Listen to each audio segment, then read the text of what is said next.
नमस्कार, ESM info club में आप सबको एक बार फिर से स्वागत है। फ्रेंड्स, आप जानते हैं कि पे फिक्सेशन एक ऐसे मुद्दा है जो कि पिछले 1986 से लेकर के आज तक कई बार बहुत सारे ऑर्गेनाइजेशंस एंड इंडिविजुअल्स ने अप्रोच किया गवर्नमेंट से, अपने डिपार्टमेंट से, मिनिस्ट्रीज से, पर अभी तक इसका कोई हल नहीं हुआ।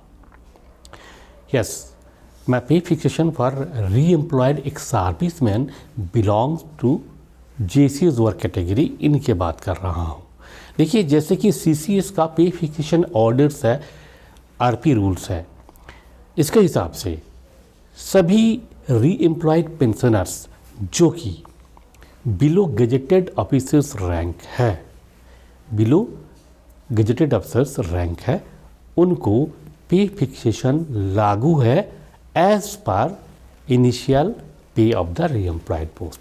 यानी कि आप अगर किसी भी रैंक से रिटायर कर रहे हैं JCS वार में, मान लीजिए आप सुबेदार में जो रैंक से रिटायर किए हैं और आप रेलवे ग्रुप D में ज्वाइन किए हैं, आपका बेसिक पे ग्रुप D का जो पे है, इनिशियल पे, यानी कि आज का दिन में 18,000, उसी पे में आपको ज्वाइन करना होगा। चाहे आपका कितना भी एक्सपीरियंस हो, तजुर्बा हो, इसका कोई वैल्यू नहीं है। As per CCS pay fixation rule 1986, in case of commission officers and gazetted officer, वो जिस पे लास्ट ड्रॉन जो पे उनका था प्रीवियस सर्विस में, चाहे आर्म फोर्सेस हो या सिविलियन है तो सिविल एस्टैब्लिशमेंट में हो, वो जब ज्वाइन करते हैं, री-एम्प्लॉयड होते हैं, तो उनको लास्ट पे जो मिलता था वही पे यहाँ पे भी मिलेगा, सब्जेक्ट टू सम डिडक्शन। ठीक है, 15,000 आज का डेट में 15,000 छोड़ करके बाकी जो पे है ओनली बेसिक पे ये टोटल पे से डिडक्ट होगा। कैसे है? जैसे मान लीजिए कोई कर्नल XYZ जिनका लास्ट पे था 1,60,000, अगर कर्नल XYZ ज्वाइन करते हैं डायरेक्टर पोस्ट में किसी भी डिपार्टमेंट में, मान लीजिए ऑडिट एंड अकाउंट्स में डायरेक्टर ऑफ अकाउंट्स ज्वाइन किया, उनका पे फिक्सेशन कैसे होता है?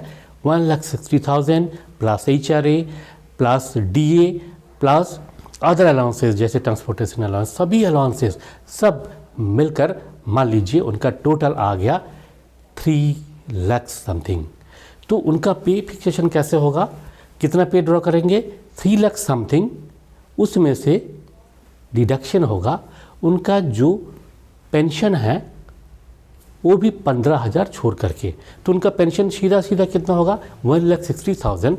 जैसे कि आप देख पा रहे हैं यहाँ पे, अगर 1,60,000 उनका बेसिक पे था तो पेंशन ऑब्वियसली 80,000 होगा।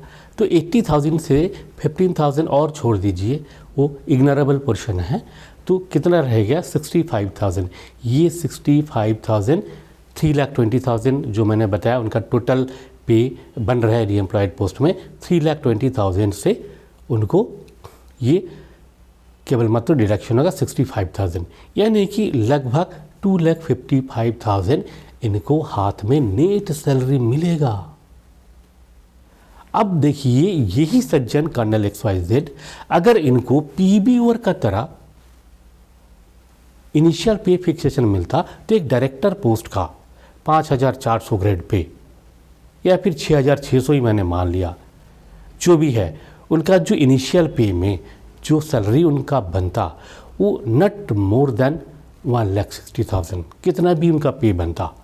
मान लीजिए वो वो ग्रेड 10 हो, 11 हो या 12 हो, अप टू 12 जो भी ग्रेड में है उनका पे मैक्सिमम 1,60,000 से ज़्यादा नहीं बनता। तो देखिए, अगर वो री-एम्प्लॉयड होते तो उनको बेसिक पे, TA, DA, HRA सब मिला करके 1,60,000 बनता, और सिर्फ इनको pay fixation as per last pay drawn ये अलाउ किया गया, जिस वजह से उनको कितना मिला? 2,55,000।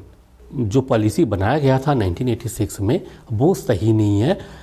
यहाँ पे एक यूनिफॉर्म पे फिक्सेशन पॉलिसी का ज़रूरत महसूस किया डीओपीटी ने, और डीओपीटी फाइनली एक uniform policy of pay fixation for PBOR and commission officer, सभी के लिए एक जैसा पे फिक्सेशन पॉलिसी हो ताकि किसी को अनड्यू बेनिफिट ना मिले। जैसे कि कैलकुलेशन मैंने आपको दिखाया है, इस तरह का अनड्यू बेनिफिट किसी को ना मिले, और दूसरा कोई डिप्राइव ना हो। जैसे कि मैंने देखा है कि एक सूबेदार मेजर जो कि 4800 ग्रेड पे में लास्ट में रिटायर किया और उनको 1800 ग्रेड पे, यानी कि आज का डेट में लेवल 8 में उन्होंने रिटायर किया, और जब ज्वाइन किया रेलवे में ग्रुप डी में तो उनको लेवल 1 में ज्वाइन करना पड़ा, जिस वजह से उनका, तो आप समझ सकते हैं ये डिस्क्रिमिनेटरी पॉलिसी है।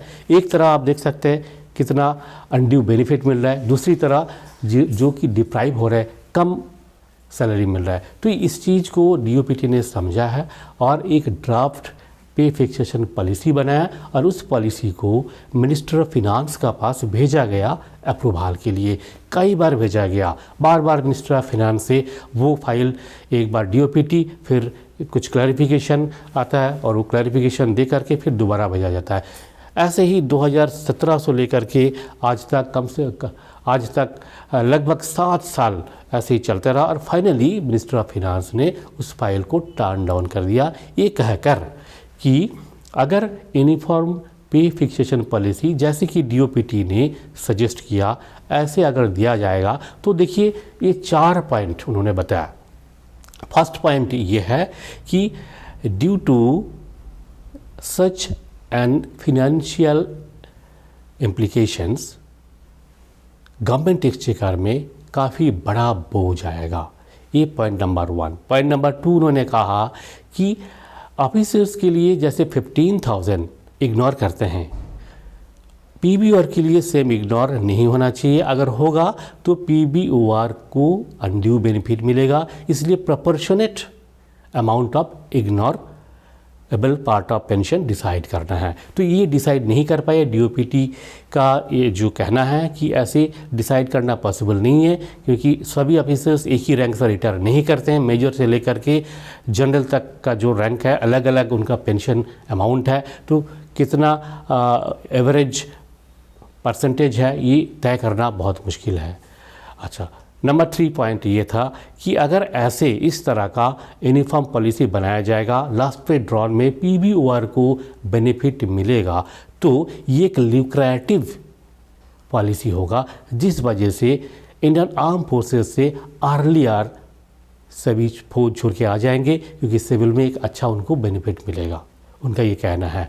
और चौथा जो पॉइंट था, ये पॉइंट ये है कि अगर इस तरह से लास्ट पे ड्रॉन में पे फिक्सेशन होगा तो it will be an undue benefit. उनका जो लैंग्वेज है, ये 4 चीज़ें आप देख सकते हैं।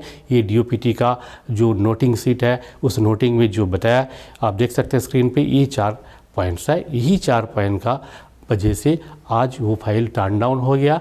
एक तरह से आप बोल सकते हैं कि दोबारा ये फाइल को भेजा गया डीओपीटी में, फिर से क्लैरिफिकेशन के साथ उनके पास रीसबमिट करने के लिए। अब डीओपीटी का साथ जब टीम एरेक्सा जब कांटेक्ट किया तो उन्होंने यही बताया कि एक रैशनल अप्रोच, रैशनल पॉलिसी फिर से बनाने के लिए वो लोग सोच रहे हैं, पर अभी भी काम जारी है, अभी तक पूरा नहीं हो पाया।